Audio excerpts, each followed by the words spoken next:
kabajamtoota hordoftoota miidiyaa madda nageenyaa bakka jirtan. Assalaamu alaykum warahmatullahi wabarakaatu.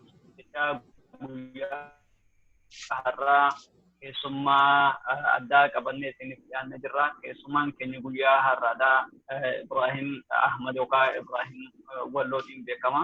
Yeroo jalqabaatiif miidiyaa madda nageenyaa kanarratti waliin turte. Egaa guyyaa har'aa keessummaa keenya tahee inni irratti waliin jiratan waan ta'eef waa'ee biyya keenyaa kana ilaalchisee ajjeechaa Afariin guyyaarraa aanaa baatee irratti raawwataa jirtuu fi akkasumatti mootummaan sabboontoota Oromoo amsee dhabamsiisuu kanas ilaalchisee biyya keessaa maal godhuu qaba kan jiru irratti waan kan sadiin irratti kan waliin tarii boonsaa inshallah haga sagantaa keenyatti waliin turan affeerraa keenya. Obboleessa keenya baga nagaan dhufteetiin jenna. Baga nagaan eddanii egaa inshallah gadaa bilisummaati yeroo bilisummaati yeroo gabrummaa jalaa baanu haa ta'u ummanni keenya egaa qabsaa'ee ture kan qabsaa'aniif mirga ofii hiree ofii murteeffannaa yookaan ammoo mirgi akka namummaatti akka nu kabajamu ummanni keenya qabsaa'aa ture falmataa ture gaati. Waan hin taane keessa kufee yeroo siidaan diinaa nurra dhaabbatu keessa jira. Yeroo kana keessa nu dabarse yeroon keenya yeroo bilisummaadha. Barri bara bilisummaa ta'uun jira. Galatoomii Ibrahim ulfaadhu sin jenna. Egaa wanni guyyaa har'aa harmarratti finnee akkati baantu inni jiru akkuma jirutti osuma ta'uu wanti amma uummata keenya akkaan gaa'ii qabee jiru kan mootummaadha. Egaa amma wanti deemaa jiru godina Walloo aanaa baatee keessatti ilmaan Oromoodha sababa Afarii haa ta'u malee egaa diinni akkuma waliin beekamu baay'een harka keessa galfatee uummata Oromoo kana tasgabbii kan deemaa jiru. Egaa walumaa galatti aanaa baatee keessatti dhiigni dhangala'aa jira. Waan kana akka nama naasuu qabnee akka nama haadhoodii waliin qabnee namni keenya macaasaa. Egaa kanarratti uummanni keenya maal godhuu qabaa? Wanti kuniif akkam godhamuu qabaa? Mee waan kanarratti yoo haala dandeesse wanni nuuf deebii irratti yookaan uummata keenya waan hubachiise jenneeti abdanna. Bismillahirrahmanirrahim. Jalqabaaf ummanni keenya warri Walloodhaan iyyate ollaan namaa dirmata jaanii jalqaba ummanni keenya callisee ofitti dhaggeeffatuun qabu uslee eeguun qabnu bineensa nyaataa dhufaa jiru kana maratti eeguun qabnu Afariin qofaa isaaniitii miti kan ummata keenya irratti bobbaa turanii duraanis ta'e ammallees ta'e Hayila Sillaaseen haa ta'u Dargiin haa ta'u Wayyaanees haa ta'u ammoo dargii caalu Abiyyi kanallee haa ta'u wanni ummata keenya irratti deemaa jiru hundinuu daranuu yeroo darbe caalaa itti cimataa dhufaa jira malee wanni itti laafaa dhufu hin jiru jechuudha. Lafa ummata keenya Affaariif dabarsanii kennuun yeroo Wayyaanee keessa eegale. Dargiin duraan ofumaan fudhataa ture matama ofiitii ummata keenya lafarraa kaasee isa kaanin maal jee isa kaanin lafa fudhatee Amaraashii jee Amaara irranaa gadi buusee lafa keenya irra qubsiisaa ture. Har'a ammoo yeroo Wayyaaneen dhuftu immoo uummata lafarraa kaasanii saba biraa qubsiisuun Affaarii gadi uummata Oromootti ol fiduun Amaara jalas irranaa gadi hiisuun yeroo Wayyaanee jalqabe immoo wanni akkasii kun jechuudha. Lafa hedduu jirtu tana Oromoo kana dhiphisuu eegaluun Wayyaaneen raayii Affaariin duraan yeroo Dargiin ofii isaatii dachi fudhataa uummata keenya gadi dhiiba malee Affaar ol harkisaan turre jechuudha. Yeroo Wayyaanee keessa immoo Affaarii olii gadi ol harkisuun dhufee jechuudha. Har'a yeroo bakka magaalaan hin jirretti bakka dur magaalaan hin jirretti magaalaa Affaariif dhaabaa Affaarii tan Oromoo irratti ol hiisaa Affaarii fi Oromoo jidduu rakkoon yeroo hundaa'u akka hin hiikamne godhaa jechuudha. Affaariin dur mana jireenyaa mana yookaan dhaabbataa ta'e wasana daangaa Oromiyaa irraa hin qaban turan. Lafni isaanii gadi fageenya jiran amda guyyaa 2-3 deemanii waan dhufan malee yeroo dheedaaf uummata keenyan ol walitti dhufan malee lafa dhaabbataa Affaariin qabaatee uummata keenyan lafa itti wal dura dhaabbatu hin qabu ture jechuudha. Wayyaanetu tooftaa kana baasee Afaarii fi warri Walloo kun haalli isaan itti wal dura dhaabbatuu danda'an haala nuyi walitti buusuun danda'amu dhaabbataan lafa jireenyaa Afaariin qabaatuu qabdi waan jedhaniin yeroo wayyaanee murtaa'ee wayyaanee lafa Oromoo Walloo irratti mana ijaartee yookaan ammoo lafa qonnaallee qabaatuu dandeessee waan adda addaa kan wayyaa Afaariin lafa Oromoo irratti dhaabuu eegalte yeroo wayyaanee keessa. Garuu har'a ammoo abbootiin dargiidhaa kun gaafa dhufu immoo waan abbootiin isaanii wayyaanee lafa keessee deemtesan daranuu cimsanii wanni sun irraa bu'aa arganne waan jedhaniif lafa Oromoodhaa barruu amma naannootuutiinis mattaaliyaa jedhanii foottoqa lafa jaamu akka Afaariin achirra qubattu godhanii barruu isa immoo asaantu karaa isaa argatiinis lafa Odaa sirbaa jaamu akka adaalitti ijaarrattee yookaan immoo Addaleela akka isheen jettuun akkasiin magaalaa godhattu godhanii akkasumallee laali dawwee booraa jalasiinis akka Afaariin Oromootti ol hiixee mana ijaarrattee yeroo hundaa'u waldiddaan kun akka addaan hin fagaanne godhan jechuudha. Dura Afaariin mana ijaarrattee takkaa'u daangaa keenya irratti hin beektu saa'umatti ka dhufti adduun namatti ka dhufti waan walitti bu'anii Afaar gadi gara hawaasa yookaan gadi fageenya galanii jechuudha. Fageenya galuu sanirraa dhaabbataan akka uummata keenya dura dhaabbatan kan godhe wayyaaneedha. Itti deebi'ee immoo san caalaa kan amma immoo dalagaa jiru Abiyyi kanaa jechuudha.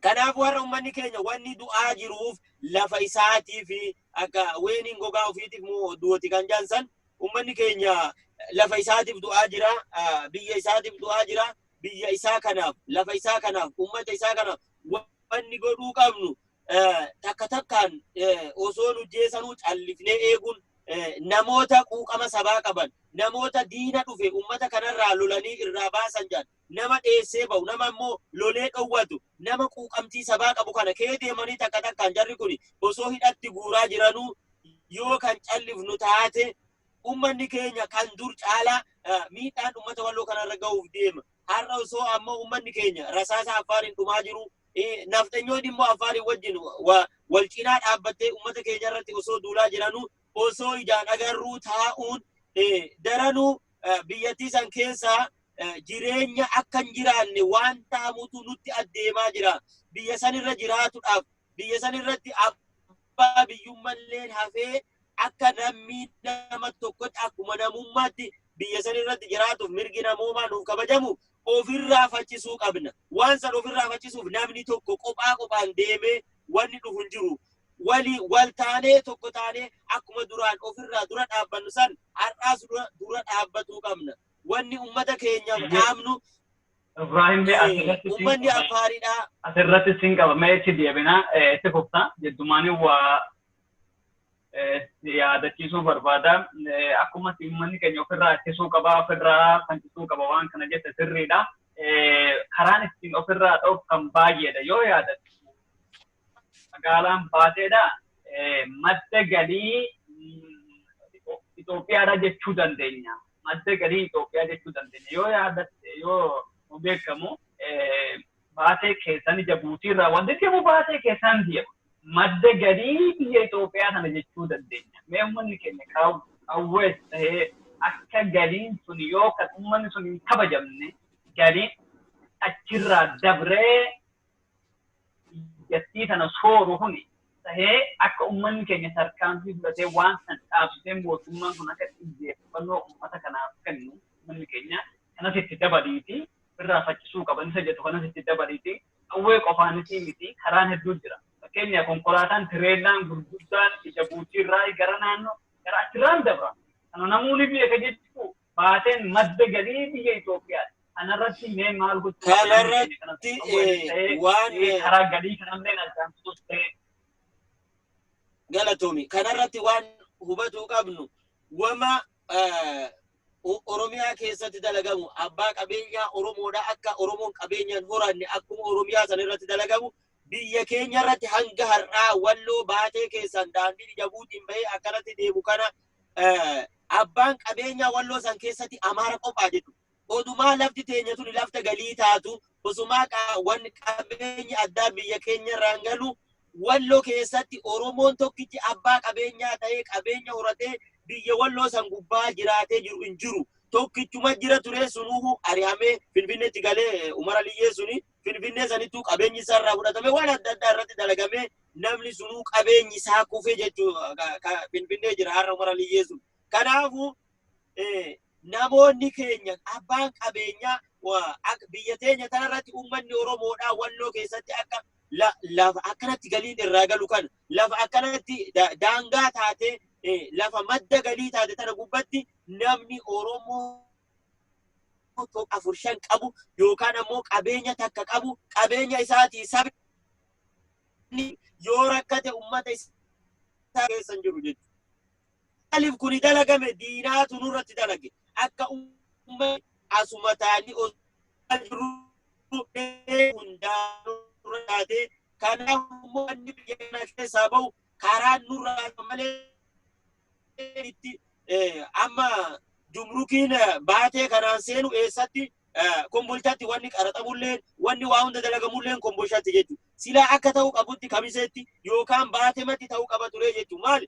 Maddi isaa galiin nu keessan jechuudha. Nu keessan dabarsaniiti obbiratti madda isaa kuufata achitti godhan jechuudha.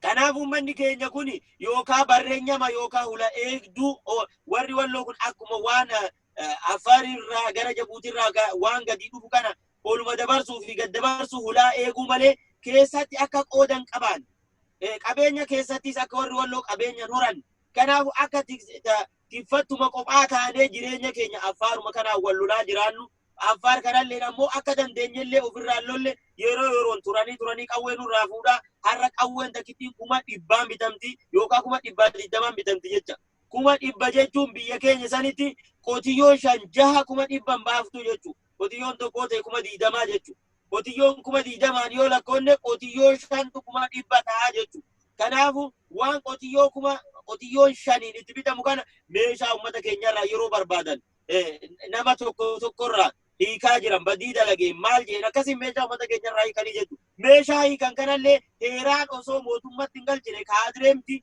kamisee jirtu amadumti asanfaan yookaan ammoo ammee mu'eeffaa waltaaniituma nama keenyarraa hiikanii harka lafa jalaan asumaan naggaatetti qawwee tana gurguranii madda galii godhachaa jiran matama isaaniiti warri kamisee keessa jiru kun jechuudha. Kana uummanni keenya kamisee darbee bakka deemee nu himatu hin qabu waan beekanii namni ganaa dhufee nu gaafatee qawween asii hiikamte eessa deemte qawwee baatee hiiktan eessa deeme jee namni dhufee isaan gaafatu waan hin jirreef biyya san irratti isaan falaa qaqqamaarri jiru jechuun murteessaa fi waa hundaa ofuma godhanii mana heeratiis ofuma godhanii mana murtiitis ofuma godhanii poolisaas ofuma godhanii kan sirraa hiikus isaanuma kan meeshaa kee gurguratus isaanuma waan gaxaanu kan haadha hiyyeessaa mukaatti kasalii ishiin gootee ol fidde Oromoo isii taaterraa kasalii fudhatanii warra Amaara ta'e immoo hayyama kabajanii bira darbanii kasalii fudhatan kan ammoo garagalaniituma harka lafa jalaan nama gurguru godhanii madda galii ofii godhataa jiranii jechuudha. Hanni akkanaa kun warra Walloorraa dhaabbatuu qaba. Hanni akkana ofirraa dhaabuuf ammoo namni dammaqee mirga ofii gaafatuu beekuu qaba. Har'a kamisee keessatti poolisiin tokko yoo si qabe si dhidhiitee si cafaqee akka nama hattuu karaa qabetti mana hidhaa geessaa jechuudha. Kana uummanni keenya mirga ofii gaafatuu beekuu qaban, mirga ofii kabachiisuu, namni isaan hin barbaanne dirqamaan akka bulchuun hin jirre kana hubatuu qaba namni keenya. Wal bira dhaabbatuu qabna. Yeroo Afaariin nama keenya ajjeesaa jiru, baatee keessatti hoggaa namni keenya du'aa jiru kanatti warri hafaniis nuhis warra baateetii jennee wal bira dhaabbatuu qabna. Waliif dirmatuu qabna. Jalqabarraa immoo uummanni keenya biyya keessa jiru dammaqee qabeenya biyya keenyarraan darbee kombolchatti kuufamaa jiru kana maaliif maddi galii biyya keenya hin taane fakkiitti amma gaattiraan dawweerraa murama jechuudha. Munni dawwee keessa jiru eessa hin jiru gara dawwee gubbaa munni jiru. Gaarri sun garuu waarshaan isaa kun kombolcha jira kun ammoo eessa jira dasee jira jechuudha. Maaliif uummanni keenya akka waan san keessatti illee hirmaatee dalagallee argachuu hin dandeenyetti akka uummanni keenya wanni uummata keenya keessaa dhufu akka bu'aa uummanni keenya waan tokko hin arganne irratti durallee nurratti dalagamaa jira har'allee nurratti dalagamaa jira wanni kun akka nurraa dhaabbatu sabni keenya uummanni keenya kana dammaqee mormuu qabaa jechuudha. Uummanni Oromoodhaa Oromiyaa ka'ee waan kanaaf nu dhaabbatu hin qabu. mee waan dawwee keessaa guuramu kombolchan deemu jee uummanni keenya kamisee matti yoo karaa cufe dirqama galii isaaniitiif jecha kamiseetti waarshaa kana dhaabanii uummanni keenya irraa bu'aa argatuu danda'a jechuudha. Kanaaf waan uummata keenya irraa dhufu isa mo'ama akkasitti ija buutiidhaan baateedhaan biyya keenya galaa jechuudha. Baateerraan kan gale tam qaban dabarsaniiti kombolchatti jumruka godhatanii achitti bu'aa irraa faayidamanii jechuudha. Akka uummanni bakka uummanni Oromoodhaa galiitti argatu takka warri walloo kan argan re'ee fi loona malee tiffatee akka waan takka bu'aa buufatu hin dandeenye akka maddi galii nu keessatti hin argamne duraanis nurratti dalagamaa jira har'aas nurratti dalagamaa jira galii sanillee dhabne akka nagaa nama taanetis hin jiraanne yeroo takka afaan nurratti bobbaasa yeroo takka liyyuu haylii nurratti bobbaasa ummata keenya mirga rabbi nuu kenne nurraa mulqaadha nu jiraachisaa jiranii ummanni keenya mirgi keenya akka nurraa mulqamneef akka namaatti jiraannuuf maal godhuu qabna kaanee falmatuu qabna wal bira dhaabbatuu qabna. Har'a ijoolleen teenya magaalaa walloo hunda keessa namni hin dhabin hin jiru jechuudha. Baateerraa kaaftee ifaatirraa kaaftee sanbateerraa kaaftee ijoolleen teenya kun hundi isa hidaatti deebina gabaaf fi ammas asumatti deebisa gama baasee walumaa galatti waa'ee baasee keessatti deemaa jiran kana waa'ee laayyooti dabarsee laallee biran dabarru gabaabsiituma mee uummanni keenya dhimma baasee kana wanti sun tola kadhatamtee achi bilbilamee wanni kun namuu harkuma diinaa haalata namuu diinata harka keessaa qabaan dandeenyuma jedha afaan sadii diinni harka keessaa qabaatu uummanni keenya waan kana ofirraa gabba'uudhaaf gadi ija buutiirraa ol deemaa jiru kanas kutuus tahee yeroodhaaf ammas immoo yookaan immoo wanni walloo taasisutti dargaggeessu walitti hirmatee waan san dhaabsisuudhaaf gabaabsiimee tarkaanfii akkam fudhatuu qaban jettee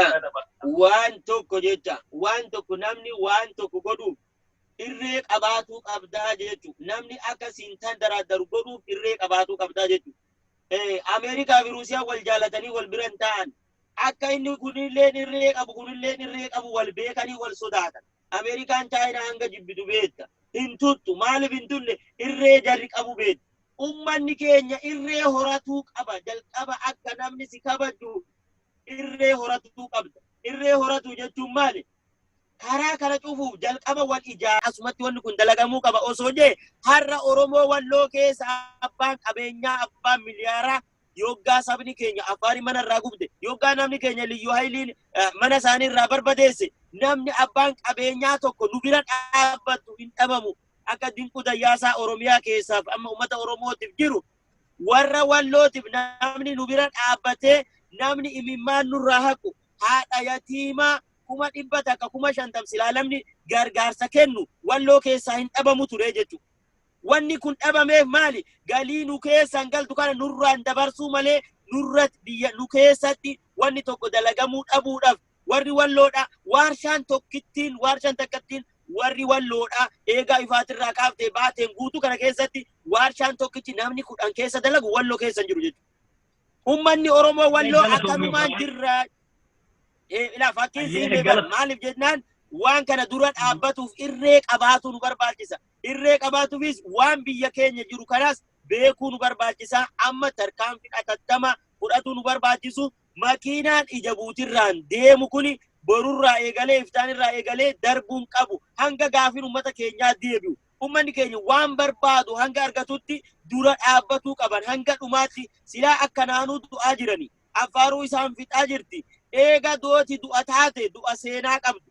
Du'a immoo boruufillee warra dhaloota ganaa dhufullee waan nu barsiisu waan dhaloota barsiisu haala gootummaa abbootii keenyaa san itti faayidamnee nu illee tarkaanfii barbaachisaa ta'e mootummaa ta'us irratti fudhannee yoo waan nurraa eegamu tokko lubbuu keenya kenninee waan barbaannu argatuu dandeenya. Mirga uummata keenyaa kabachiisuu dandeenya. Kanaafuu warroonni ummata keenya ajjeesaa jiran warroonni har'a baatee keessatti naga dhowwanii baatee naga jeeqaa jiran warruma mootummaadhaan gargaaramu kana jechuudha. Mootummaan warri baatee osoo magaalaan guutunuu dhabamte qorataa jirramaa wanni hundi darba.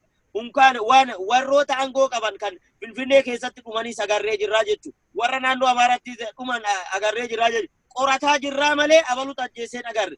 Akkuma dheengadda ijoolleen nama torba makiinarraa buutee affaariin ijoollee baateedha. Nama gabayaa bu'ee galu fixxee biraa deemta jechuudha. warri sun heeratti hin dhiyaanne qorataa jirraa barbaadaa jirraa maal barbaadaa jiran aduu guyyaatiin osoo namni arguu gadi buusanii ijoollee rasaasatti roobanii biraa deeman osoo ijoolleen sun Oromoo taate yookaan hidhamtee mana firditti fidanii yookaan baqattee biyyarraa baddee Jabuutii fi Soomalee garan taane baddee yookaan hidhatti haramtee mana firditti dhiyaattee jirti jechuudha.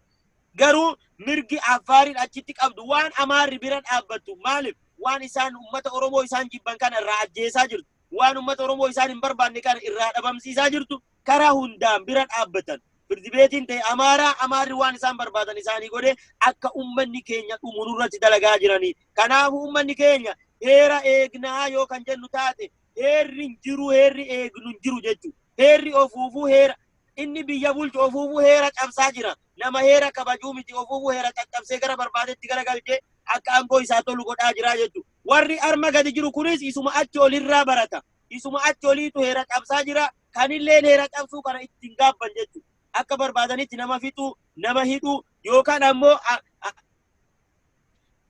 yookaan ammoo Affaar nurratti bobbaasanii Affaarii uummata keenya ficcisiisuun kun heeratti nu ganaa nu gaafata waan jedhamu tokko mataa keenya jiru. Inni guddaa nu heeraan itti gaafatamaa hin jiru. Ijoolleen isaanii maal gaafatamtire? Heeruma yeroo lammaa Magarsaadhaa biyya keessa jiru yoo yaadattu ta'e hanga heerri itti kabajametti jechuudha. Uummanni Oromoodha isa biyya keessa jiru miti isa biyya alaatti uummanni nu sodaate jechuudha. Warri Habashootaa Oromoo jennaan mataa qaqqabataa turan jechuudha. Har'a yeroo namichi kun abiyootiin kun jirutti inuu Oromoo jennaan gaallaa janii fincaasa irratti fincaa'uun dhufee jechuudha. Heerri hanga abbaan gahu gahaa. Heerri oliin kabajamini gaditti illee kabajamu. Kanaafuu ofii mirga heera keenya kabachiifachuu dhabnaan heerri nu kabaju hin jiru. Lubbuu teenya ofii eeggachuu dhabnaan namni dhufee nu eegu hin jiru. Maaltu nurraa eegama? Warra baatee bira dhaabbannee lubbuu takkitti deebiin qabne akkuma isaan dabarsanii kennaa jiran nuyi dabarsinee kenninee waan qabnu bira dhaabbannee humnaanis ta'e qabeenyaanis ta'e lubbuu keenyaanis ta'e wanni nurraa eegamu hundaa'u dabarsinee nagaa uummata keenyaa kabachiisuu qabna. Waan takka bitamtuu yookaan warri bilginnaa uummata keenyatti gadhiisee uummata keenyarraa oduu odeeffattee waan dubbii oliif gadi geggeessa tarkaanfii kee deebiin qabne fudhatuu qaban. Abbaan fedhe fira ofiitii himuu qaba. Beetisabii ofiitii dhaamuu qaba. Warri baatee keessatti lubbuun badaa jirtu lubbuu ijoollee teenyaati, lubbuu saba keenyaati, lubbuu boru yoo jiraatte ummata Oromoo kanaaf bu'aa guddaa buusuu dandeessutu badaa jira. Lubbuu tana oolchuuf wanjaltuu of keessa jirtu of keessaa xaraganii baasuun tarkaanfii barbaachisaa ta'e eebbileessa kiyyaa ta'u eebbileessa kee haa ta'u nama ummata keenyaaf waan gaarii hin dalanne tarkaanfii kee deebiin qabne irratti fudhataadha. Mirga keenya of kabachiisuun guutuun keenya warra baatee taanee akka baateetti dhaabbannee mirga ummata keenyatiif falmuu qabna. Ibiddi baateen buqqa'aa jiru kuni borullee walloo guutuu waliin ga'uuf deema. Bakkuma inni buqqa'etti akka irraa dhaamu ummata keenya godhuu danda'uu qabna. Qabeenyaanis gargaaruu qabna. Humnaanis gargaaruu qabna. Yoo didamte haguma dandeenyullee afaanumallee bira dhaabbannee waan taamuuf waan hin taane wal hubachiisuu qabnaan jedhanii dhaamsi kiyya kana mi'atti waan jettu. Galatoom Ibrahim Ulfaadoo amma yeroon keenya waan jalaa taraa jiruuf gama waa'ee gamtidaatti dabarra. Hidhaan guutuu biyyattii keessatti hammaatee jira. Haa ta'u haguma dandeenya irraa dubbanna. Ka biyya biroo biyyoota aanota Oromiyaa garaagaraa keessatti deemaa jiru sanillee biyyoonni Oromoo haga irraa danda'an dubbataa jiranii asuma immoo gama kaaba Oromiyaa walloo kana keessatti yoo dhufne uummanni hidhamaa jira. Akkasumatti qawween fudhatamee qawwee isaa kana fuula sodaatan birri kaffaltitanii baasaafii jiranii imaan haadhayyee isaa akkuma tibaantu immoo kakkuma meeqaan bitee dhabamsiisaa jiranii kana mee gabaabsiiti uummanni keenya qawwee gatii akkamitti godhuu qaba akkuma gatii qaaliitti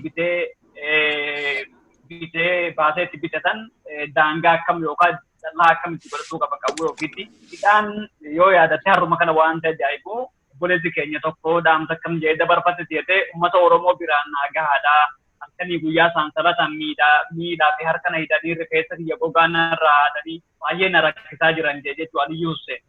Adiyu seni beekte kan deengata magaalaa kamteerraa bahe jechuudha. Kan uummanni keenya akkamitti hubatuu qaba ka biyya keessaa ka biyya alaa haala kamiin onnahanii akka nama onnee hin qabne osoo hin taane onnahanii waan kana akkamitti xiyyeeffannoo itti kennuu qaban jettee gabaabsiiti kana meerra nuuf deebi.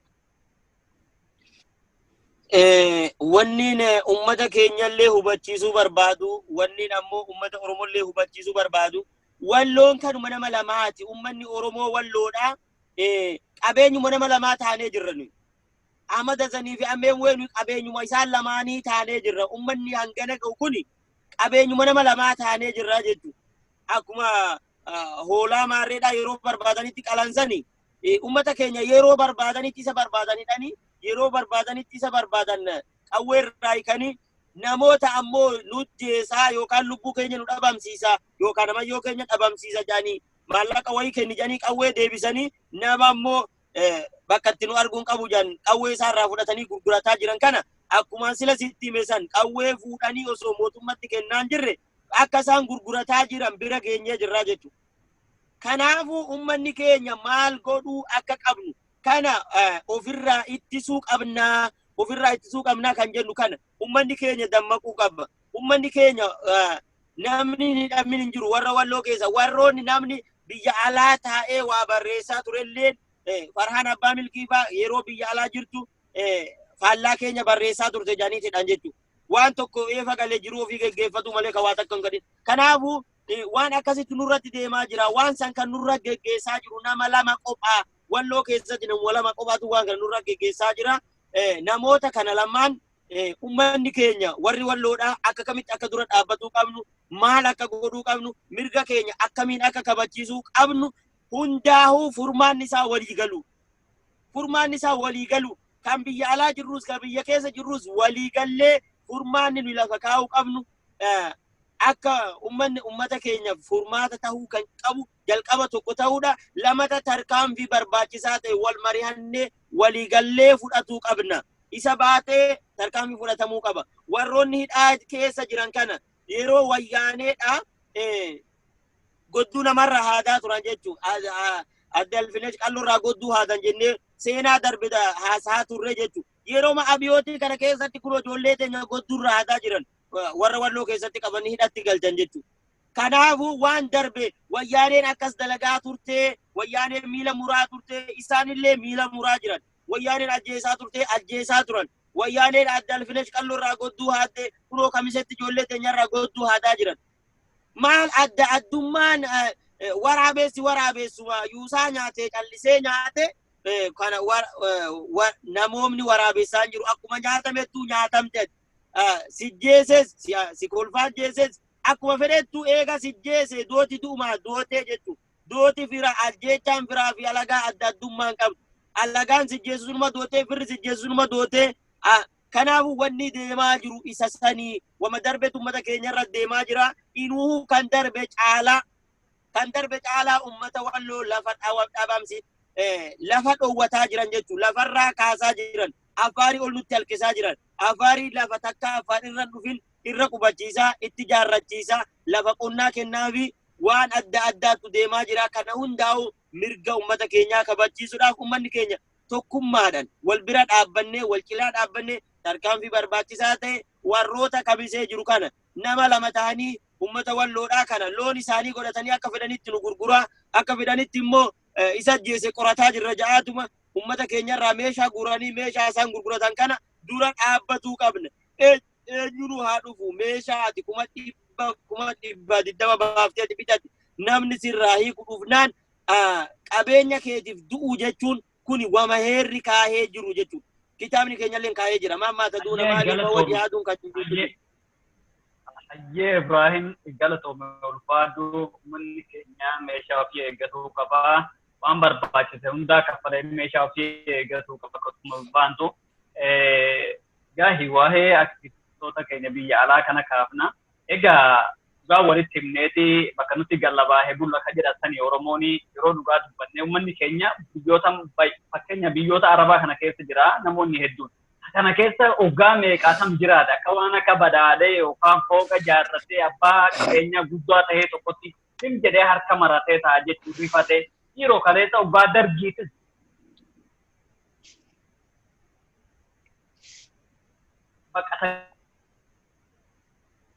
baqatanii biyyaa bahan gaafa wayyaaneetis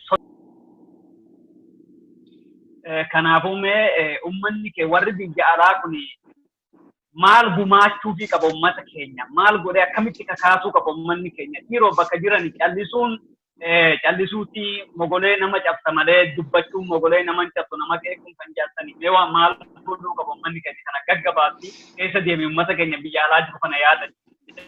Daqiiqaa lama keessatti si gabaabsaa wanni jiru qabnu ummanni walloodhaa Oromoon maal jaa holqa tokko keessatti bofni lama nama nyaatu jaanii ummanni keenya qabeenya guddaa biyya kana keessatti walitti qabnee akka lagalagalee walitti qabnee akka biyyallee walitti qabnee qabeenya biyya galchine kan isa kana ammeemu'ee ammata santu nyaatee isa kana ammoo waajjiruma magaalaa sanbateetu nyaatee jechuudha. Yeroo sanitti akkuma Oromummaa jaamuka nu gowwoomsanii ummata Oromootiif jedhanii sabaaf jedhanii afaan xiqqoo akkas godhanii warra biyya alaa kanallee nu gowwoomsanii karaan taanetti nu galchanii akkuma biyyiin kun Oromiyaa garan taanetti balee buusee bira darbe jallillee warra walloo garan taanetti balee nu buusanii nu bira darban jechuudha. Qabeenya nu walitti qabne hundallee birri miliyoona lakkaa'amtu fudhatanii ummanni keenya danfa ofii duguugee waan biyyatti dabarse jarri biyyatti nyaate jechuudha. Akkasitti qabeenya kana fudhate waan hin deebinelleedha kun silaa rabbitu beeka malee haa ta'u malee ammas akka duraa san osoo ta'uu hin taane warroota aangoo harkaa qaban kana isaan firoonfannee yookaan biyyaaf dalagan jennee isaanitti of kennu osoo hin taane warri biyya alaa jiru of taanee dhaabbannee ummata keenya taanee saba keenya taanee waan sabbatarraa qabnu hiikkannee walitti buufannee ummata keenya bira haa dhaabbannu. Abbaa qabeenyaa nu bira dhaabbatu tokko walloo keessatti hin qabnu akka hin qabaanne diinni nu godhee gara fuula duraatiif abbaa qabeenyaa biyya keenya keessatti horatuuf abdii qabna. Akka biyya keenya keessa wanni darbu wanni baateerraan karaa addaatiin ija buutiirraa biyya keenya seenu kun biyya keenya keessatti yookaan waarshaan tokkollee gad dhaabbatee abbaa qabeenyaa tokkollee ta'u walloo keessatti inuma uumna jennee abdii qabna. Suni kan dalaguun danda'amu wal ta'uuni tokko ta'uuni wal bira dhaabbatuuni waan qabdu yoo beekte waa horta yoo waan qabdu kan hin beekne taate akkuma dur nyaatamnetti ammas nyaatamatumatti hafuufna. Kanaafuu ummanni keenya biyya alaa jirtan wanni dhaamsa walii dabarsinu wal bira haa dhaabbannu wal quba haa qabaannu ummata keenya waan dandeenyu hundaan kiisii keenya keessaa baafnee walitti buufanne saba keenya biyya jiran kee bira haa dhaabbannu rasaasa gargaaruu ta'e waan raashina nyaatan gargaaruu ta'e waa hundaanuu yookaan warra manni irraa gubatee mana keessaa deemaniif waan isaan bira isaan gargaarsa isaaniif ta'u ta'e waa hundaanuu wal bira haa dhaabbannu hin callifnu zimin jennu callifsuun dawaan ta'u. Kanaafuu yoo akkam taanu jan akki taamuun dhabamu akka jaansanii akkam taanu jennee akka taanu mala walaa gaafannuun jaa. Kanaafuu horaa bulaa deebana gadaan gadaa bilisummaati yoo rabbiin jeegaa inni darbe nu gabroomse lamatan gabroomnu kaanee haa falmannu rakkoo kee jiru ummata keenya haa ibsinu qabeenya ummanni keenya qabuus itti ibsinee qabeenya isaaniitiif beeksifnee akka qabeenya isaaniitiif falmatan haa goonuu jaa kanuma dhaamsi. Galatoomne Ibrahim walloo ka Ibrahim hadde yeroo kennu kanatti wajjin dabarsuu gaatiif hedduuti galatooffanna. Egaa malleen guyyaa biraa waan biyya keenya keessa jiru duukaa buutee hordoftee kan nu biraan ammas nuti walitti deebinee kan uummata keenya hubachiifnu jennee abdii qabna inshaallah. Galatoomisiin jenna. Horaa bulaa deebana. Egaa kabajamtoota hordoftoota miidiyaa madda nageenya egaa marii keenya guyyaa har'aa kanarra waa hubatan jennee abdii qabna. Hundi keenya bakka jirtu sossoonee warroonni biyya alaa biyya keessa jiru hundi keenya sossoonee ummata keenya dammaqinaa umnu manatti ulaa irratti doddoofnee biyya alaa qofarratti osoo harka dhahuun taane gam biyya keessaatiis akka wal faana harka loonnee diinni hanga Oromoo sodaatu waluun ni beekna waan ta'eef kana waan ta'eef ummata keenya hamileen cabbe kana hamilee hodhuun gabanumaan dhaamsa keenya egaa haga yeroo biraatti walitti deebiin nagaa jiraadhaa inni daawwachuu jenna. Salaamu alaykum wa rahmatullahi wa barakatuh.